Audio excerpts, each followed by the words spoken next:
Century হাঁকানো ব্যাটটিতে কার নাম লেখা? সেঞ্চুরির পর উইকেটে চুমু এঁকে দিয়েছেন, সেজদা দিয়েছেন, ব্যাট উঁচিয়েছেন ড্রেসিং রুমের দিকে। কৌতূহলের জায়গাটা এখানেই। ব্যাটে অটোগ্রাফ ধরনের কিছু একটা দেখাচ্ছিলেন আঙ্গুল দিয়ে, বাচ্চাদের মতো কিছু একটা ভঙ্গি করছিলেন।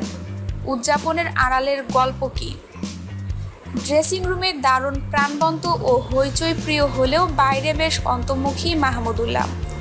ব্যক্তিগত ব্যাপারগুলো নিজের মাঝেই রাখতে চান। 2015 বিশ্বকাপে সেঞ্চুরির পর তার উড়ন্ত চুম্বন নিয়েও ছিল অনেকের কৌতূহল। মাহমুদুল্লাহ সেটা নিয়ে খোলাখুলি বলেছেন কমই, তবে এবার বললেন আড়ালের গল্প। মাহমুদুল্লাহ বলেন, এবার ইংল্যান্ডে আসার আগে ব্যাগ গোছাচ্ছিলাম, আমার ছেলে পাশে থেকে দেখছিল। হঠাৎ একটি ব্যাট নিয়ে ছেলেটা ওর নাম লিখলো ব্যাটে। আমাকে বলল, বাবা এই ব্যাট দিয়ে খেলো, ভালো খেলতে পারবে। আমি ওই ব্যাট দিয়েই খেলেছি। সেঞ্চুরির পর ছেলের কথাটাই বোঝাতে চেয়েছিলাম। 5 বছর বয়সী ছেলে অবশ্যই ক্রিকেটের জটিল অঙ্ক হিসাব নিকাশ বোঝে না। বাবার সেঞ্চুরির ওজনটাও বোঝার বয়স তার হয়নি। বাবা হয়তো খেলেছেন, এতেই খুশি সে।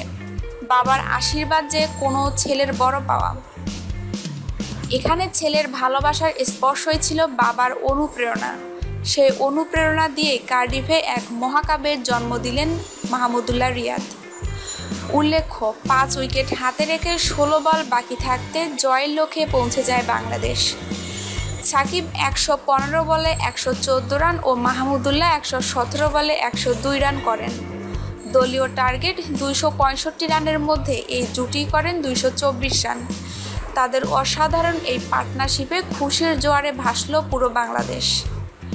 কার্ডিফের সোফিয়া গার্ডেনে টসে জিতে ব্যাট করতে নেমে নিউজিল্যান্ড 265 রানের টার্গেট দেয় বাংলাদেশকে। জবাবে ব্যাট করতে নেমে 0 রানের তামিমকে ও দলীয় 12 রানের সৌম্য ও সাব্বিরকে হারিয়ে ছন্দ হারায় বাংলাদেশ। এরপর দলীয় 33 রানের মাথায় মুশফিককে হারিয়ে পথ হারায় বাংলাদেশ। তবে মূল পথে ফিরতে বেশি সময় নেয়নি টাইগাররা। অভিজ্ঞ সাকিব মাহমুদুল্লাহ হাল ধরে বাংলাদেশের। সেই হাল তখনই ছাড়লেন তারা যখন জয়ের দ্বার প্রান্তে দল। নিউজিল্যান্ডের বিপক্ষে টাইগারদের অসাধারণ জয়ে ও ইংল্যান্ডের কাছে অস্ট্রেলিয়ার পরাজয়ে সেমিফাইনালে উঠে গেল বাংলাদেশ। আমাদের নিউজটি ভালো লাগলে নিউজটি অবশ্যই আপনার বন্ধুদের সাথে শেয়ার করবেন এবং স্পোর্টসের নিত্য নতুন নিউজ পেতে আমাদের চ্যানেলটিকে সাবস্ক্রাইব করে আমাদের সঙ্গেই থাকবেন। ধন্যবাদ সবাইকে।